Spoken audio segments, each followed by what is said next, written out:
Ibu Bapak, saudari-saudara, umat beriman yang saya kasihi dalam Yesus Kristus.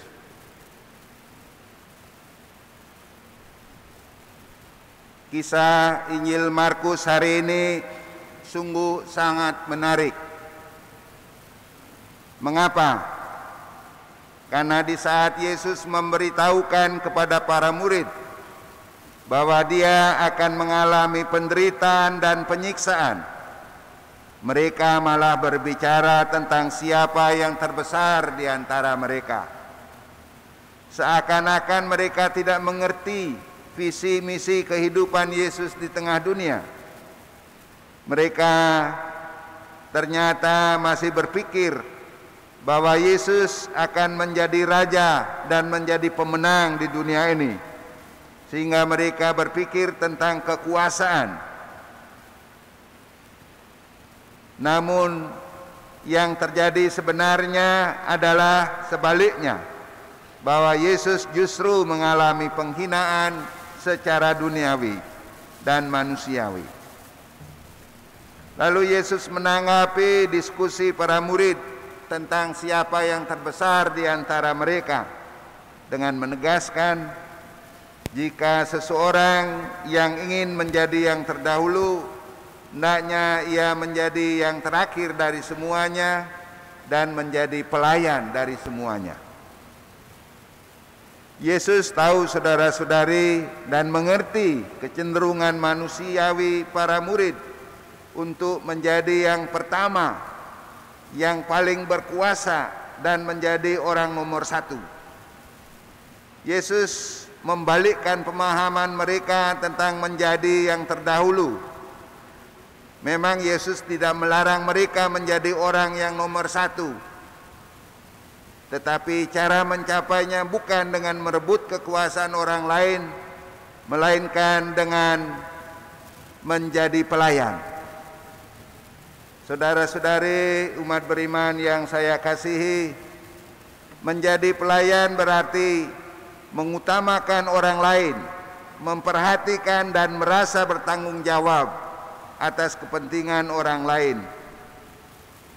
Sebagaimana kita tahu, Yesus adalah pemimpin pelayan, servant leadership, yang hanya mementingkan kepentingan orang lain dengan melayani sampai menyerahkan nyawa.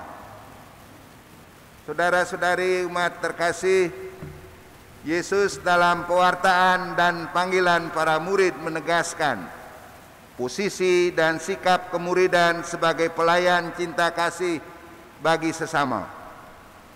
Hal ini ditekankan karena para murid keliru mengerti konsep kemesiasan Yesus.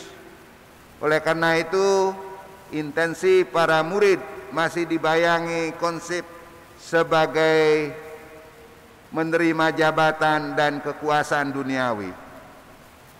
Pandangan yang keliru ini, saudara-saudari, diluruskan oleh Yesus. Panggilan kemuridan merupakan panggilan dalam pelayanan. Berani menjadi kecil, berani meninggalkan kepentingan diri dan siap menderita dan berkorban demi keselamatan orang lain. Yesus adalah Mesias yang menderita, yang dibunuh, tapi bangkit pada hari yang ketiga. Inilah tindak pembelajaran dari sebuah pelayanan tiada batas. Akhirnya, saudara-saudari umat beriman yang terkasih, Yesus adalah pemimpin yang sejati. Kita mau belajar dan meneladani cara hidupnya, bukan mengejar popularitas, kekuasaan, tetapi menjadi seorang pemimpin yang melayani, servant leadership. Tadi saya katakan awal perayaan Ekaristi Suci, Yesus telah menjalankan kepemimpinannya sebagai pelayan, sebagaimana dikatakan, "Aku datang bukan untuk dilayani, melainkan untuk melayani." Konsekuensi dari cara pelayanan Yesus, Tuhan Yesus menantang setiap orang yang mau menjadi muridnya. Berat memang. Barang siapa mau menjadi muridku, ia harus berani menyangkal diri, harus berani memikul salib, harus berani kehilangan nyawa. Oleh karena itu, saudara-saudari, mohon berkat dalam perayaan suci ini agar kita dimampukan untuk menjadi murid yang setia meskipun ada sekian banyak tantangan yang menghadang. Dalam nama Yesus kita tetap teguh, kita tetap menjalankan tugas perutusan kita masing-masing. Semoga Tuhan senantiasa menyertai pelayanan kita dalam kehidupan bersama. Semoga.